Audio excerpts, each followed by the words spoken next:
Oh, great heavens! If your girlfriend loves you, she will send you a video of her doing this dance. Ooh, you like this, baby? You like this? You like this dance? So you're the girl that my son has been spending all his time with? Yes. So I'm gonna have to ask you some questions. Hit me. Question 1. Do you cook? Yeah. Do you clean? Yes. So you're messy?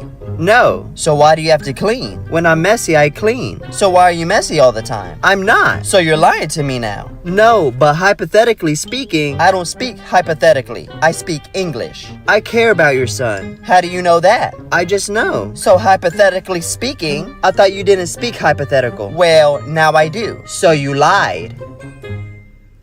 Oh, great heavens! How'd it go? I like her. Hey babe, I'm cold. Here, you can put this on. Oh, thank you. You're such a gentleman. The next day. Bro, you trying to play some video games tonight? I don't know. I'll probably hang out with my girl. Come on, you never have time for your bros. Wait, isn't that your girl wearing another guy's jacket? Hey, what are you doing? We're done. Babe, no, please. Come on, bro, let's go. Later that night. I can't believe she did that to you, bro. Ding dong. I think that's your ex. I see her car outside. Oh, what did she want? I'll be right back. What's up? I'm so sorry for earlier. Can you please forgive me? Please say something. I'm cold. Don't fall for it. Here, I got you. What's this? Some matches. Now you can get warm by setting yourself on fire. They know I'm a big boss, got a big boss in this bitch. Oh, great heavens! They know I'm a big talker, have my big body and they shit. Hey, baby, I know you would never cheat on me, but if you did, this is exactly what I would do. Look. Oh my. Oh my. Well, good thing I would never. Good morning, class! Good mood si ma'am ngayon na. Sana good mood lang siya gang mamaya. Bago tayo mag-start, mag-pray muna tayo, okay? Sino gusto mag-lead? Di ako marunong niyan, ikaw na lang. Lalo na ako. Di nga ako sumisimba eh. Wala. Pag walang pumunta sa harap, lahat kayo ia-absent ko! Bes, ikaw na lang. Ma'am, ako na lang po. Madali naman pala kayo kausap eh. Okay, class. So, dito na nagtatapos sa lesson natin. Oh, may 1 oras pa pala tayo eh. Sige na, i-dismiss ko na kayo. Yes! Be, tara gala tayo. Tara, be. Buti nilang talaga dinismiss tayo agad. Aba, excited? Uwing-uwi? Ayaw niyo siguro sa subject ko, no? Maghihintay kayo hanggang 4 p.m. dito! Walang uuwi! Grabe naman yung mood swing ni ma'am. Nakakainis. I love you too. Okay, class. Dahil good mood ako today, hindi tuloy ang quiz at lesson natin. Ay, salamat. Magagawa ko na yung assignment ko sa math. Bes, pakopya naman ako niyan. Aba, sino nagsabi sa inyo na pwede kayo gumawa ng assignment sa ibang subject, ha? Ma'am. Talagang sinisira niyo mood ko, ha? Lahat kayo bagsak sa quiz! Excuse me, Ma'am Reyes? Bakit mo tinatakot ang mga anak ko? Ma'am, Hindi sila matututo kung hindi ko sila tatakutin. hindi mo kailangan takutin ng mga bata. Kausapin mo sila na maayos. Tama. Tayo ang pangalawa nilang magulang. Dapat maging safe sila sa atin. Gusto mo bang maalala ka nila sa mga pananakot mo? Facts, ma'am. Umayos ka na, ha? Kung ayaw mong isumbong kita sa principal. Deserve. Nay, namumulang mata ko. Ayan! Kaka-cellphone mo yan eh. Nay, 4 over 50 lang ako sa quiz namin kanina. Naku! Kaka-cellphone mo kasi yan, anak eh. Nay, parang may effect na skincare mo. Ang fresh mo na. I know, right? Hindi kasi ako gaya mo na puro cellphone. Nay, ubos na pabango ko. Oh, puro ka kasi cellphone. Nay, ninakawan daw yung kapitbahay natin. Grabe nakakatakot. Oh, ayan! Cellphone pa more. Nay, sobrang sakit ng ulo ko. Tapos, inuubo pa ako. Ayan! Oh, alam ko na sasabihin mo. Oo na, kaka-cellphone ko na to. Ay hindi, iba na yan. Kapag may 2 symptoms ka, gaya ng headache at ubo, pwedeng flu na 2. Oh, eto anak, uminom ka na itong BioFlu. Ay wow, hindi sinisi ang cellphone na. 15 minutes later. Nay, bumubuti na pakiramdam ko. O, diba? Mom knows best talaga. Nay, nawawala yung pera ko sa bulsa. Nakita mo ba? Hindi mo kasi iniingatan yung 500 pesos mo eh. At higit sa lahat, kaka-cellphone mo yan. Ha? Wait, paano niya nalaman na 500 yung nawawalang pera?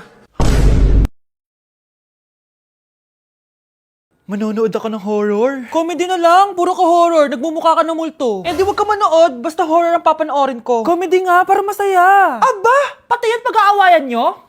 Ako na lang manonood. Ayan, comedy pa kasi gusto mo. Nakakatawa kasi yung mukha mo. Nayo! Anak, saan niyo gusto pumunta sa Sabado? Sa Baguio, Nay, para malamig tapos maraming strawberry. La Union na lang tayo, Nay, para sa beach tayo tapos picture-picture tapos kain tayo ng seafood. Ano ba talaga? Baguio, Nay, La Union. O sige, magkanya-kanya na lang tayo ha. Mga anak, bibili ako ng pagkain. Ano gusto nyo? Jollibee Cheesy Yum Burger! Abay, mala! Nagkasundo kayo ah! Gaya-gaya! Bias ko yun eh! Bias ko din yan! Pero narinig ko na may bagong special Cheesy Yum Burger at gusto ko itry! O sige mga anak, wait nyo ako ha! Mga anak, kain na! Sarap pa rin itong original Cheesy Yum Burger for me! Ang beefy lang hap sarap patty with cheese and classic yum sauce ng Jollibee! Bias talaga! Wow! Kakaiba yung atake na itong special cheesy yum burger. Pang bias wrecker. May beefy lang hap sarap patty at cheese na nga. Meron pang crunchy pickle, onions, and ketchup. Oh, akala nyo kayo lang? Meron din ako niyan. Di talaga magpapatalo si nanay, oh. True. Annyeonghaseyo! Guys, sobrang lamig! Nasa Korea na ako! At syempre, ano pa bang gagawin natin? Titikim tayo ng convenience store snacks! Guys, hulaan nyo kung nasan ako, walang ganito sa Pilipinas. First time ko makakatikim ng mga pagkain sa convenience store dito sa Korea. Grabe, sobrang dami din pagpipilian dito. Guys, ito daw yung kinakain ni Jungkook sa live niya, so tikman natin kung masarap. Guys, simula bata daw si Jungkook, ito yung favorite niyang iniinom, so tikman din natin. Hala, si Jungkook! Akala ko na hospital ka. Resurrection, ang muling pagkabuhay. Annyeonghaseyo! Hala ka, may Korean guys, oh. May mga hotdog din, no? Tikman natin yung mga hotdog nila kung masarap. Guys, may nakita ako, matcha siya na pandesal, tas may ulam siya sa loob. Tikman natin kung ano lasa.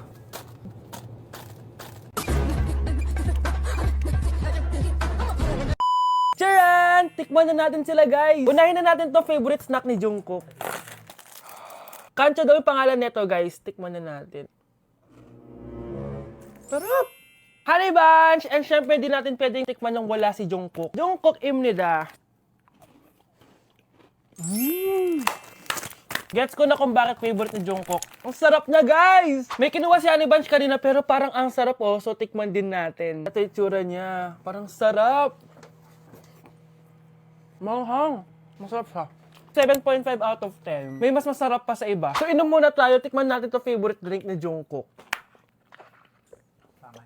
Lasang banana. Pero hindi siya masyadong matamis, which is I like. 8.5 out of 10 to sa akin. So, next naman natin tong hotdog.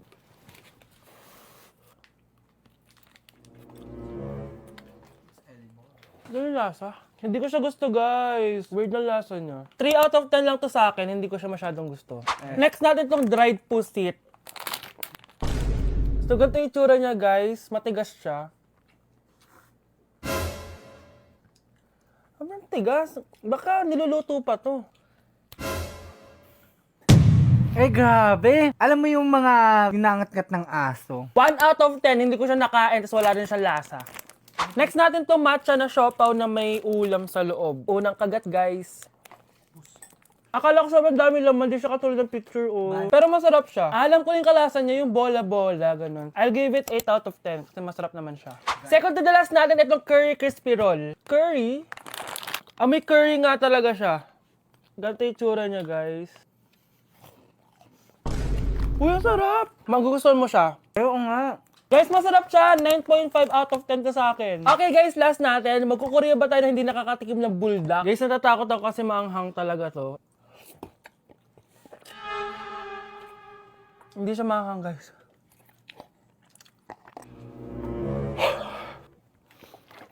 Bibigyan ko to ng 8 out of 10. Masarap naman siya kasi sobrang anghang niya. So yun lang naman guys. Kung gusto nyo ng part 2, mag-comment lang kayo dyan at gagawin natin yan. So, bye-bye!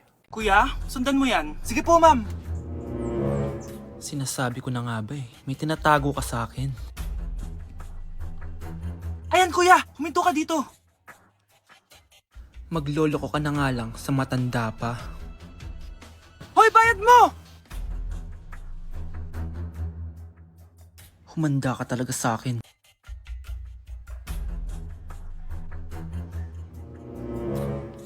Ang sweet niyo naman. May paregalo ka pa, ha?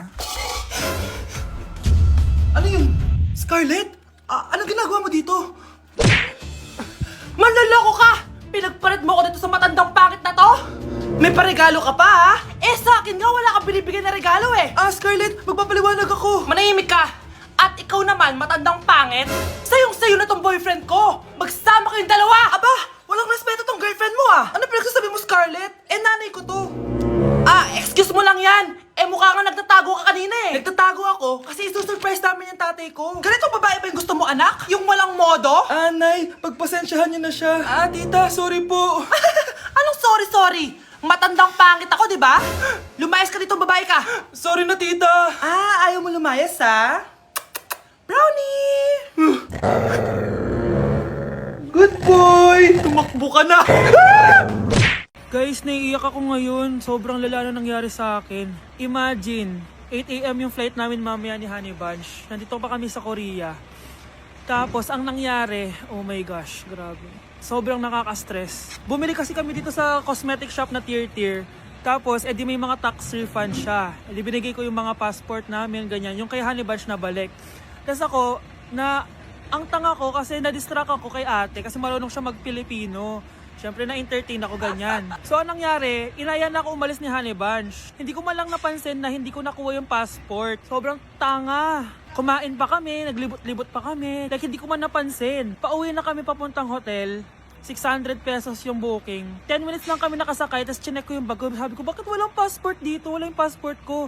Tapos naalala ko, naiwan ko pala doon sa tier shop. Ay, kanina sobrang nanginginig ako. Sobrang gusto kong umiyak. Problema pa is hindi pa siya 100% sure kung sa theater na naiwan yun. Hindi, doon talaga, sure ako na sa tier ko talaga siya naiwan. So, kailangan ko ulit mag-rebook ng flight namin papuntang Tokyo. Ang mahal.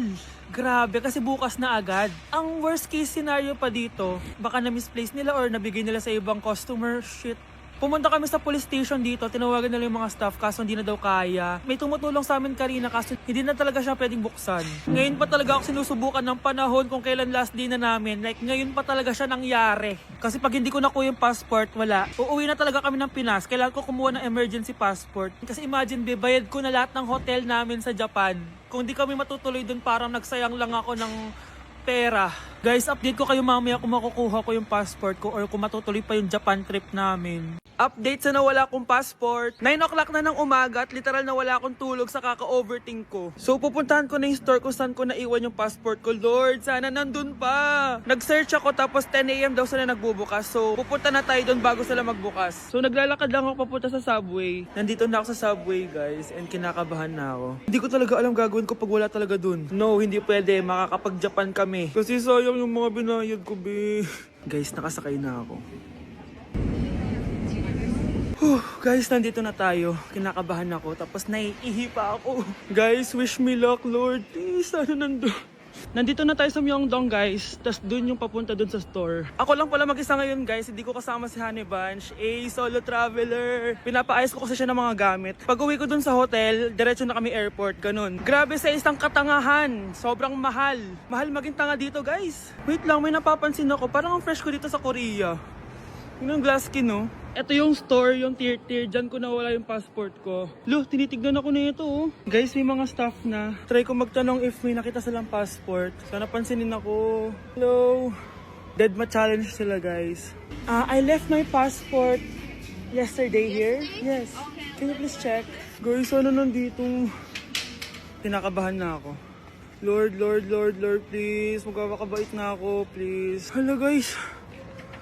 Hala, ano tong hawak ko? Passport ko yata to. Yes, makakapag-Japan tayo, guys. Over naman, no? Hindi na siya nag-overthink. Iniisip ko ngayon, pupunta tayo na Japan. Guys, nasa airport na kami. Tuloy na kami sa Japan. Bye, Korea. Ano masasabi mo? Alas na tayo ng Korea. Babalik pa ba tayo dito? Yes, at sana next time hindi mo na makakalimutan yung passport.